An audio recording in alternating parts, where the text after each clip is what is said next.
Vous écoutez Radio Lomé, il est 12h30.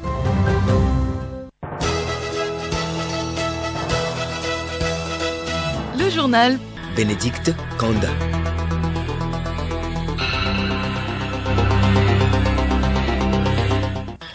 Madame, Monsieur, bonjour et bienvenue dans cette édition de la mi-journée. Voici les titres.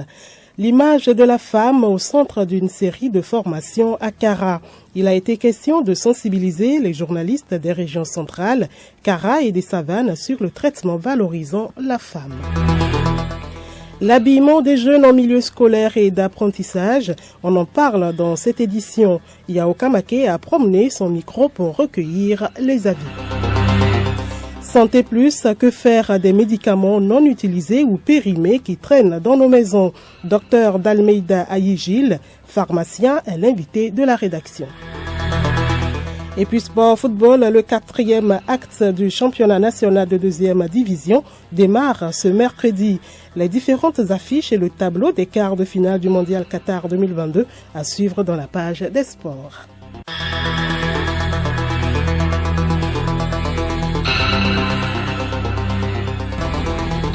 radiolomé.tg. Merci de votre fidélité d'écoute. Fin hier mardi à Kara de la formation sur le traitement valorisant l'image de la femme dans les médias au Togo à l'ère du Web 2.0 initiée par l'UNESCO et le ministère de la Communication et des Médias. Durant 2 jours, une trentaine de journalistes des médias publics et privés des régions centrales, Kara et Savane, a été outillée sur les conséquences de la mauvaise utilisation de l'image de la femme et sur la meilleure manière de reconstruire cette image. L'essentiel de cette rencontre de Kara avec Nathalie Paneguet. Au rang de ces journalistes, Linda Colma de Radio Vision FM à Kara, Bessoli de Radio Méridien à Soukodé et Jérémy Kadanga de Radio Cosmos à Sotouboua.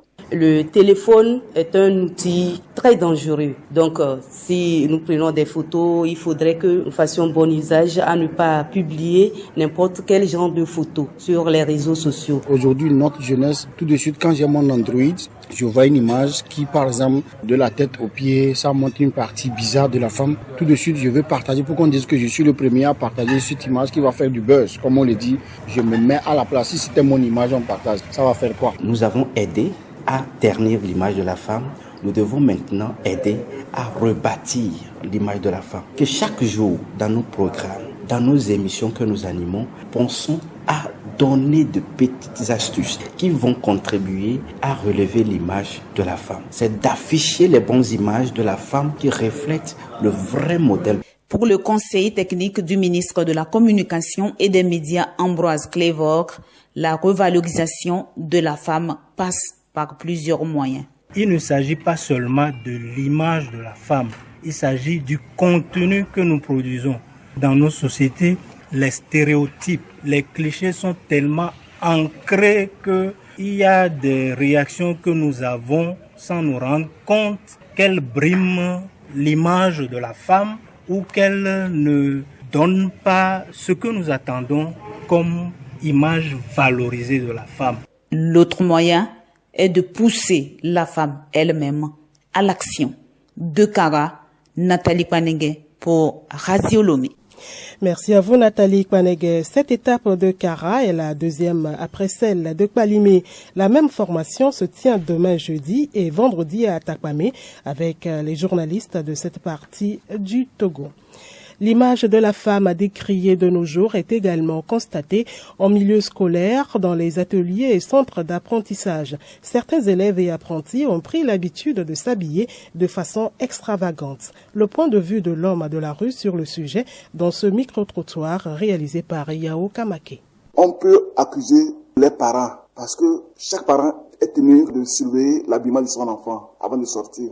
Si l'habillement est décent, c'est aux parents de le dire. Si c'est pas décent, c'est la même chose. Mais c'est pas à un moment, on voit certains habillements sur nos enfants qui laissent à désirer. Les habits que certains élèves portent pour arriver, des fois, ça laisse à désirer. Il va falloir que les autorités, disons, directes, c'est-à-dire les professeurs, les surveillants, ou bien les directeurs, fassent leur travail, renvoient tous ces élèves, faire appel à leurs parents, comment un enfant peut quitter la maison avec une tenue scolaire braillée ou bien extravagante là, ça ne passe pas. C'est pas bien. Un parent doit prendre sa responsabilité. Au parent d'abord, l'enseignant lui il est là pour compléter. Voir dans quelle mesure il faut ramener à l'enfant à comprendre l'inconvénient de ces genres de tenues. La prise de conscience doit être de mise. La 4e édition du concours Meilleur Jeune Entrepreneur a été lancée hier à Lomé. La compétition concerne les jeunes Togolais âgés de 18 à 40 ans ayant des micros et petites entreprises et les start-up. Raoul Tetonyake, Geneviève Pognon. Cette compétition entend créer un cadre d'émulation des jeunes entrepreneurs et aussi instaurer un événement qui permet d'identifier et de récompenser ces jeunes. Myriam Dossou d'Almeida, ministre du Développement à la base de la jeunesse et de l'emploi des jeunes. La réforme des mécanismes d'appui aux TPME et la création de l'agence consacrent ainsi la vision du président de la République à apporter des solutions innovantes pour soutenir l'entrepreneuriat des jeunes. La semaine de l'innovation est donc une belle opportunité pour creuser davantage, montrer ce qui a été fait ou se fait par d'autres, corriger au besoin, échanger, améliorer si nécessaire et trouver des pistes et propositions pour nous faire grandir ensemble. Tout jeune entrepreneur qui doit postuler doit remplir un certain nombre de conditions. Oletan Oladayo, responsable promotion et appui conseil à l'entrepreneuriat. Les critères d'éligibilité, par exemple pour les startups, c'est avoir le startup installé au Togo, avoir un projet innovant qui est déjà matérialisé, fournir un dossier et avoir un projet innovant n'ayant pas encore été lauréat d'un concours lancé par l'État togolais. Concernant les micro et petites entreprises, c'est presque les mêmes critères, mais seulement que eux, ils sont déjà en activité, ce ne sont plus des startups, donc ils vont avoir par exemple un chiffre d'affaires supérieur à 30 millions. Les dossiers de candidature sont ouverts le 6 décembre 2022 et clôturés le 7 janvier 2023. Au total, 10 jeunes entrepreneurs seront primés à l'issue du concours. Geneviève Pognon, rappelons que la cérémonie a été couplée du lancement de la première édition de la semaine de l'innovation. Des entrepreneurs qui sont également à la 17e foire internationale de Lomé, qui est à son 8e jour ce mercredi. Les panels et journées portes ouvertes des différentes sociétés présentes sur le site se poursuivent. Des stands sont aussi garnis de produits de tout genre, à l'instar du produit Angel OB, spécialisé dans la désinfection des surfaces. Des précisions sur le produit avec Madame Durand Toulabord. C'est un produit bio qui n'est pas toxique, un désinfectant que nous utilisons par un appareil brumisateur. On projette un désinfectant en l'air qui diminue la masse bactérienne jusqu'à 99,99%. C'est un produit de ménage, un produit pour la vie et à vie. C'est-à-dire un produit organique pour tout individu. Mais ce qui est important, c'est quand il y a beaucoup de monde, beaucoup de rassemblements, c'est nécessaire que cette désinfection soit faite. La santé n'a pas de prix. La suite de ce journal, le continent africain fait face à une crise alimentaire sans précédent aggravée par des crises sanitaires et sécuritaires. Des mesures urgentes sont nécessaires pour y faire face. C'est dans ce sens que les acteurs du monde agricole du Sahel et de l'Afrique de l'Ouest sont réunis depuis hier à Lomé. Charlotte Ahar. Cette rencontre va permettre aux différents acteurs de réfléchir sur les voies et moyens devant permettre d'asseoir une politique préventive.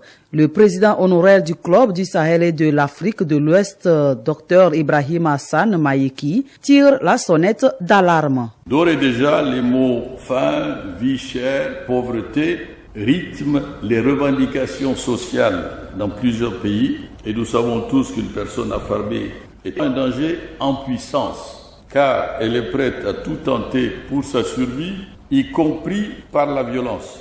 Et nous n'avons pas besoin de rajouter de la violence à la violence qui existe déjà. Si nous n'arrivons pas collectivement à mettre en œuvre des réponses structurelles appropriées, la question alimentaire risque de devenir un facteur majeur de déstabilisation de nos sociétés. Pour le président Ibrahim Hassan, la solidarité régionale est une nécessité pour mieux faire face aux défis. Tous les pays de la région sont conscients de la nécessité d'investir dans l'avenir, d'innover pour que les chaînes alimentaires de demain répondent efficacement à nos enjeux. La plateforme industrielle d'Adeti Copé en est un exemple que je me dois de saluer. Cette plateforme relève d'une ambition de créer de la valeur ajoutée à partir des ressources naturelles du Togo. Dans d'autres pays, des parcs agro-industriels, agropoles ou zones économiques spéciales fleurissent également. Pour une meilleure prévention de ces crises, le Togo envisage de produire lui-même son engrais à base des phosphates. Charlotte Ahar, un autre sujet, décembre 1992, décembre 2022, ça fait 30 ans depuis le premier SMS a été envoyé. Destiné à un public restreint à l'époque, le SMS s'est répandu à travers le monde au fil du temps, mais avec le développement des nouvelles technologies, les SMS sont devancés par les réseaux sociaux. C'est le constat fait par Aimé Sougliman dans ce reportage. Il faut que...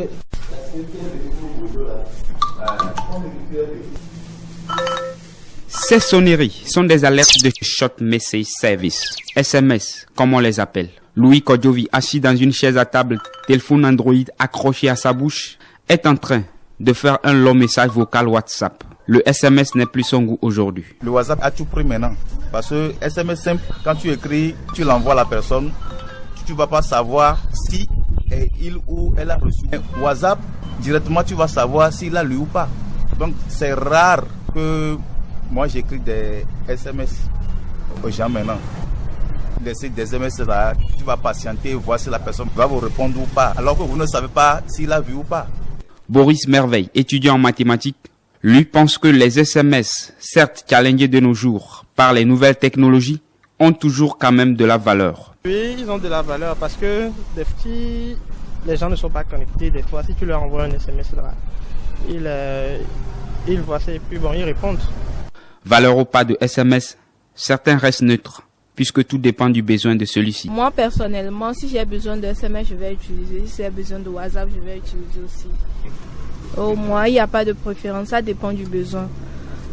Tout est besoin, quoi. Lorsque vous voulez utiliser quelque chose, pour moi, est-ce que tu as vraiment besoin de la chose?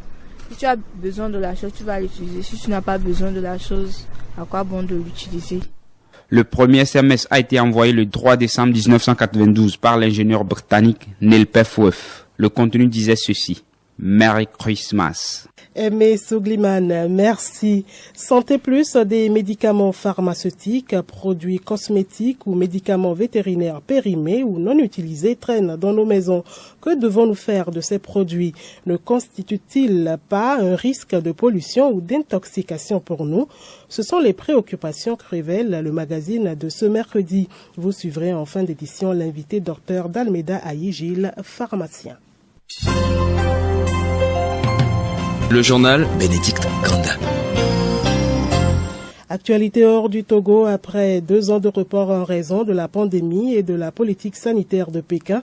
La conférence de l'ONU sur la biodiversité, la COP 15, s'ouvre finalement ce mercredi à Montréal au Canada, même si elle reste présidée par la Chine.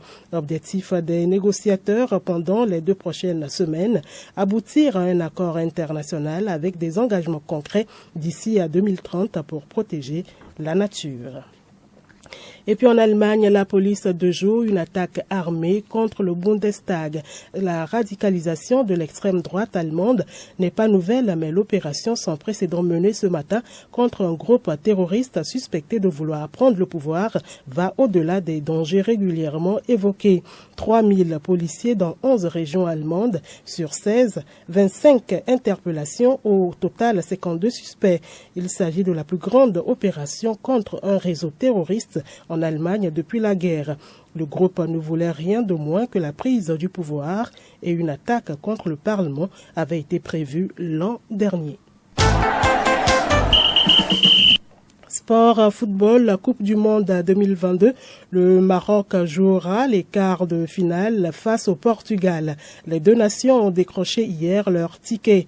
En page nationale, le 4e acte du championnat de 2e division démarre ce mercredi. 6 rencontres sont prévues pour cet après-midi. Sibyl Lawson.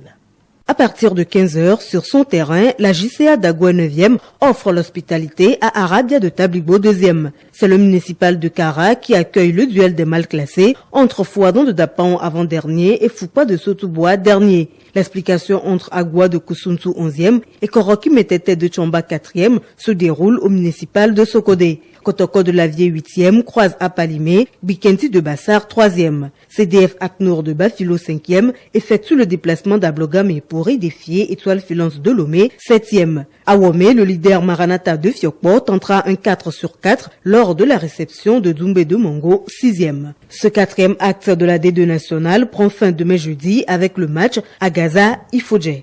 Restons toujours en page nationale pour signaler que l'arbitrage togolais reçoit encore une bonne nouvelle. Vicencia Amedome participera au CHAN 2023 en tant qu'arbitre central. La Togolaise est la seule femme arbitre centrale désignée par la CAF pour officier lors de cette grande messe continentale réservée aux équipes nationales masculines locales. Elle deviendra du coup la première femme à arbitrer un match de cette compétition. Avant cette désignation, Vicencia Amedome, 41 ans, a participé à la CAN féminine au Maroc, au Mondial féminin des U20 au Costa Rica et à la Ligue africaine des champions féminines dont elle a arbitré la finale. Le CHAN 2023, c'est du 13 janvier au 4 février en Algérie. Direction le Qatar, Mondial 2022, le tableau des quarts de finale est désormais au complet. Les 2 derniers tickets ont été décrochés hier mardi. Le Portugal sans pitié étraye la Suisse 6-1 avec un triplé du jeune attaquant du Benfica Lisbonne, Gonzalo Ramos. À 21 ans, Ramos a été titularisé hier à la place de Cristiano Ronaldo. Autre sensation hier, la victoire du Maroc face à l'Espagne. Au terme d'un match chaud et engagé, les Lions de l'Atlas font honneur à l'Afrique en se qualifiant pour les quarts de finale, 3-0, temps réglementaire, plus prolongation, 0 but partout. La compétition prend une pause aujourd'hui et demain et reprend vendredi. Voici les différentes affiches: quarts de finale, Croatie-Brésil, Pays-Bas-Argentine, Maroc-Portugal et Angleterre-France. Santé Plus à présent, nous vous l'annoncions plus haut, des médicaments pharmaceutiques, produits cosmétiques ou médicaments vétérinaires périmés ou non utilisés traînent dans nos maisons. Que devons-nous faire de ces produits? Ne constituent-ils pas un risque de pollution ou d'intoxication pour nous? Ce sont les préoccupations que révèle le magazine de ce mercredi. Alice Berthe Barandao s'entretient avec Dr Dalmeda Ayegil, pharmacien de la place. Bonjour docteur. Bonjour madame. Les comprimés, sirops, pommades, sprays, aiguilles usagées, vieux thermomètres, produits cosmétiques ou médicaments vétérinaires, périmés ou non utilisés, s'entassent au jour le jour dans nos maisons et peuvent être source de danger ou d'intoxication. Que faire de ces produits? Les pharmacies d'officine sont des espaces de santé qui doivent normalement être des cadres d'échange absolus avec les pharmaciens. Donc, quand la problématique des médicaments intervient, surtout les médicaments détenus à la maison intervient, et on se rend compte que dans la boîte à pharmacie, il y a des produits dont la durée de vie est largement dépassée, des produits qui sont avariés, qui sont détériorés par exemple, allez voir votre pharmacie de proximité, parce que c'est un espace de santé où un échange peut être fait et vous serez orienté dans la gestion de ces médicaments. Maintenant, l'idéal, c'est que vous fassiez déjà l'analyse chez vous, récupérer tous les produits avariés, que vous remettiez ça à votre pharmacien qui lui va se charger d'intégrer cela dans son circuit de destruction habileté du médicament. Alors, on voit dans d'autres pays qu'il y a de ces associations qui se promènent dans la maison pour retirer ces médicaments avariés ou bien périmés des populations. Quel est l'état des lieux au Togo? Au Togo, les réflexions sont en cours. Nous n'avons pas forcément la même législation. Les réflexions sont en cours pour aider la population à se débarrasser de cela. Mais n'oublions pas que nous sommes dans un contexte actuel où la vente illicite, où les médicaments contrefaits et le marché parallèle, tout ça, ont un impact significatif dans la vie de nos populations. Donc les réflexions qui sont en cours sont en train de porter évidemment sur la qualité réelle des personnes qui sont censées récupérer. C'est pour ça que d'ores et déjà, la priorité, c'est que la population elle-même, si elle se retrouve dans les maisons avec des produits qui ne feront plus l'objet d'une consommation courante, que la population est invitée à aller voir les pharmaciens, leur remettre les produits et eux, en tant qu'acteurs du médicament, ils sont en mesure de trouver des solutions. Merci beaucoup. Merci madame. Et puis pour terminer, l'information insolite, faire fonctionner un mariage n'est pas toujours chose aisée. Un Chinois de 25 ans demande à sa femme de lui rembourser 19 000 €, soit plus de 12 millions de francs CFA. Il prétend qu'elle a abandonné le domicile conjugal suite à une dispute après seulement 33 jours de mariage. Face à ce constat, il commence par demander le divorce, mais le tribunal le déboute puisque la jeune femme prétend qu'ils vivent un mariage heureux.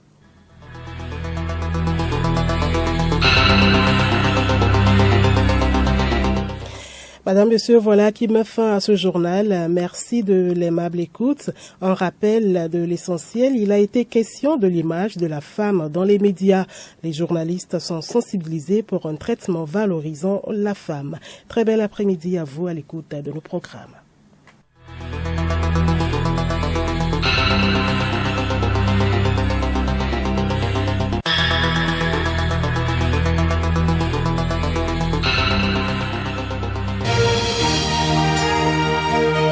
Radio Lomé, boîte postale 434, email radiolomé@radiolomé.tg. radiolomé.tg